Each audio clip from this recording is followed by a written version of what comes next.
Welcome to my new series where I am recreating Murray's costume Manor into Minecraft. In part 1, I showed off the welcome show, the main storage area, the welcome lobby, and the retail showroom. And in this video, I will be showcasing the south hallway, the theatre, and theatre entrance and backstage, as well as the workshop.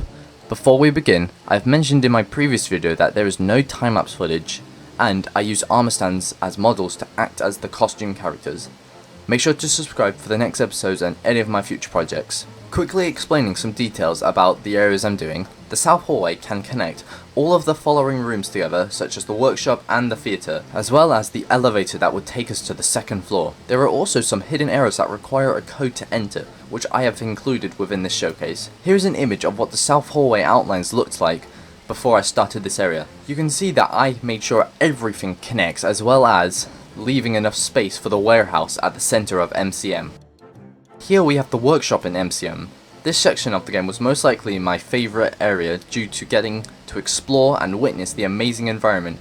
As you can see, the mascots being created by sections. The workshop was probably my favorite area to create. With all that, let's begin this showcase. Starting where we left off, we can enter the south hallway. These rooms are really fun to make due to the fun colours and decorations here. The first room has a nice green and lime terracotta wall and parts of costumes and some shelves with boxes. We also have one of the many present boxes around MCM, which you will see later on. To the right, we have a small storage area with some cutouts of characters, as well as another present box. Nothing too special here. Here we will see the airlock entrance to the upper backstage hallways and the theatre entrance. But we will hopefully do a full circle around the video, so we will see that later. Moving down, we have a bigger storage area that mainly connects other areas to here, such as the warehouse, workshop, and the rest of the south hallway. This room begins to have more colours such as cyan terracotta, and darker colours for the roof like stone. Here we have my design for the forklift, which I am pretty proud of. Here we have the locked door to more rooms that we will see later on. Moving past some lockers, we enter the main section of the hallway. Personally, it gives me a cozy feel due to the 70s floor as well as the warm colours it provides. We have all the doors that connect to other areas even if they're blocked off. This room here leads to the returns room, which has some desks, mailboxes, as well as my first design for the audio logs. Using tough blocks, buttons and signs, I got a pretty good design for them. Moving around, we have the cafeteria where the employees most likely eat at, however it is gated off. But there is another entrance around the locked areas. Here will be the elevator that will lead to where Jackie's first encounter is upstairs. Moving back to the locked room, we enter what seems to be a locker room. A very messy locker room. There's just a hallway and a closet with a VHS tape in. We move to the kitchen area, and personally this was my least favourite area due to the amount of space left. A mini fact about me is that I hate big open rooms with absolute no detail or decorations. Finally, we come to the cafeteria where we can see a blocked off gate which hopefully will connect to the admin wing later in this series. Here we have the restrooms, nothing too special. However, we do have an exclusive door, which I like to call Murray's Golden Restroom. This shows us a small toilet with a yellow terracotta wall colour with a unique Jackie poster made out of trapdoors and signs. Moving on to this doorway here, we now reach the workshop. I would like to section off the workshop into smaller parts since there are multiple rooms within this giant area. Starting with right here, we have the entrance area. Originally, I did not like this area, and I just hated how grey it was, and then the bright colours clashing together. But I have gotten used to it. You may also notice the brand new mascot costumes like the lion, penguin, lemur, and jester on the ceiling. We now have this gated off area, where one of the many parts of the spring-lock captain is located at. We also have more shelves and colourful cloth all around the floor, and hanging on the roof. Here's the airlock entrances to all the other areas, which we will see later. Moving down this hallway, we enter my favourite area within this workshop. This room is quite the opposite from earlier. From having a grey colour, we move to a nice yellow and blue terracotta wall. We have many props showing that this area is where the mascot clothes are made. This room is great and I love it. There's also another part of the captain. Moving back to this hallway, we can enter the main area with all the unfinished mascot suits. I love this area so much, from the white coloured wall design changing into a brick design. This area has a lot of other rooms which we will be able to see. Going behind the stairs, we can see this mini blueprint room where, you might have guessed it, where all the blueprints are located at. This is also where the head of the Captain Springlock is located at. This room can then connect back to the entrance area. Moving upstairs, we can enter another small storage room with an overhang where the head is hung. Not much is up here, so we can move on by walking around the catwalks that are around this workshop. I love how you can just walk around and see everything from this upper level. Moving towards the back, we enter a smaller area of the workshop with yet another part of the captain. Moving upstairs, we have this hallway that spans across the workshop and Springlock assembly office. This hallway can backtrack to the other workshop rooms. Now we can enter the Springlock assembly area. The Springlock assembly area was a nightmare designing, as the wall design was really hard to make and me to be satisfied, but I eventually did finish it. This room had more mascots in these boxes, which is really cool to see, but I think the main attraction is the scooper-like crane that holds the captain's body. I used a bunch of birch blocks to create the shape it has. Here we have the office where we can activate the Springlock. You'll also notice that Mrs. Helpful isn't there because I'm going to finish all of the Mr. Helpful and Mrs. Helpful designs once the factory is finished. Then we have the most confusing elevators in MCM.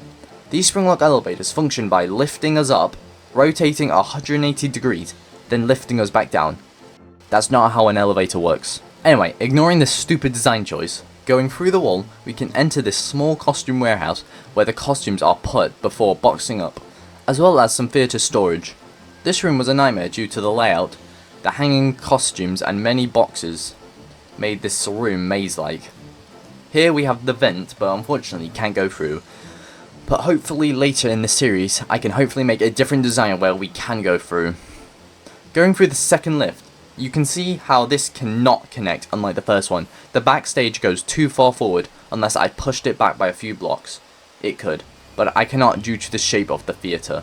Quickly talking about the theatre in the game, the theatre is a vast performance area lined with numerous red seats, all occupied by mannequin-like figures forming the audience.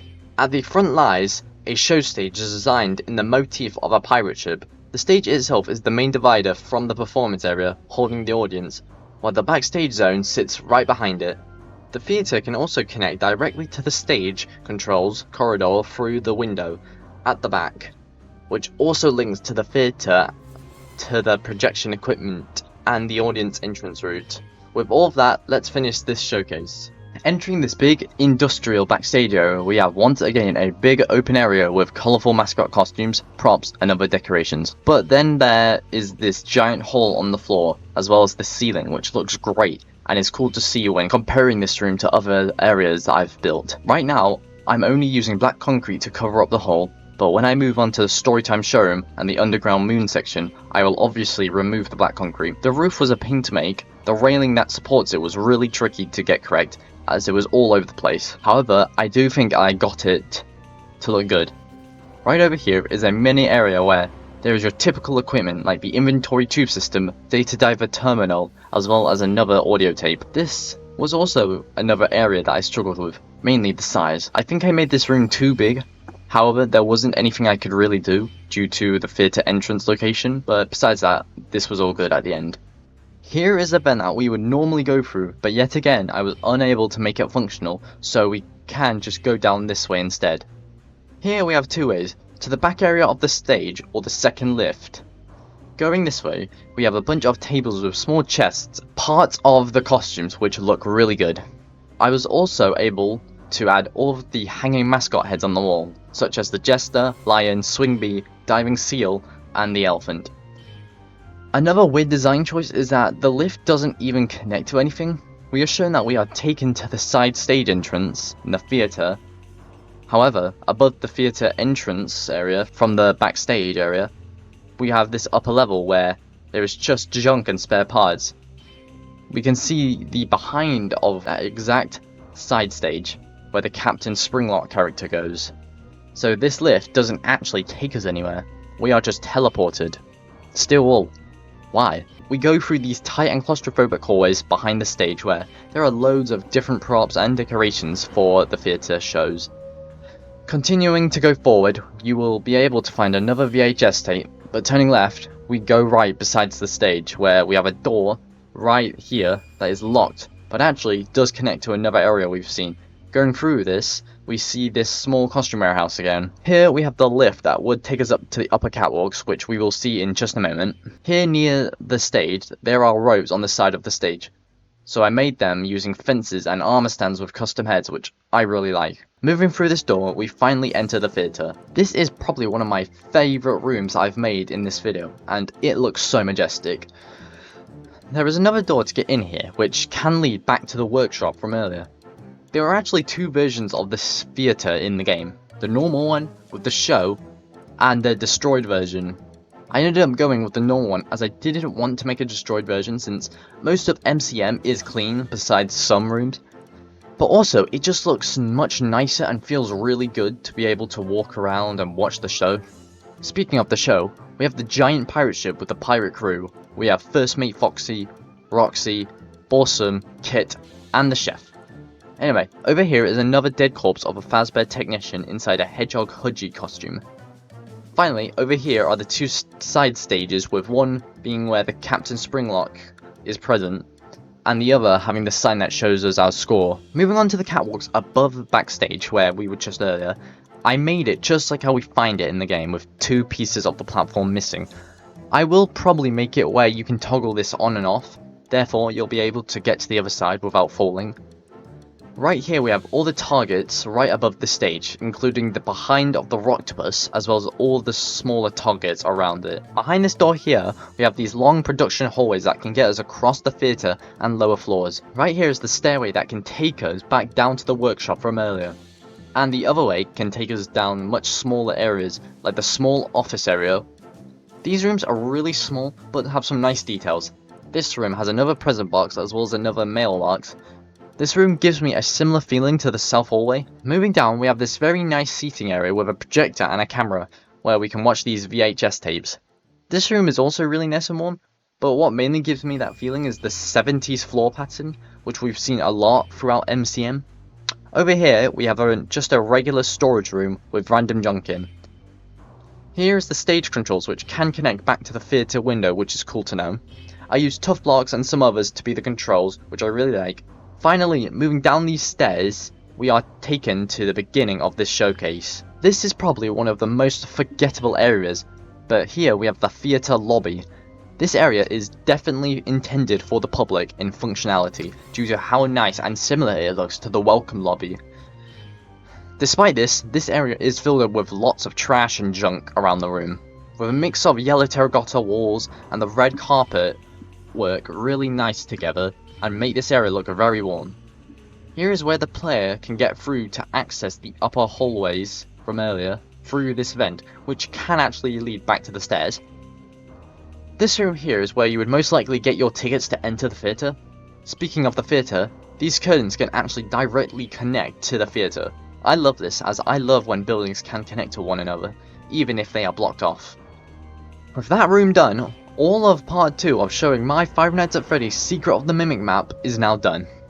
There are definitely some rooms I need to prepare for, as the next video should mainly be focusing on the warehouse, loading docks, and admin wing. But for now, that is where this video will end. These big areas have been so much fun to make, and I cannot wait to see how this project looks like when finished. Make sure to subscribe to this channel for when my next video comes out, leave a like and comment down below to be notified when part 3 comes out. Also, join my Discord server to get exclusive perks, fun chat, and information on my next video. I hope you enjoy this video, and I'll see you next time. Bye!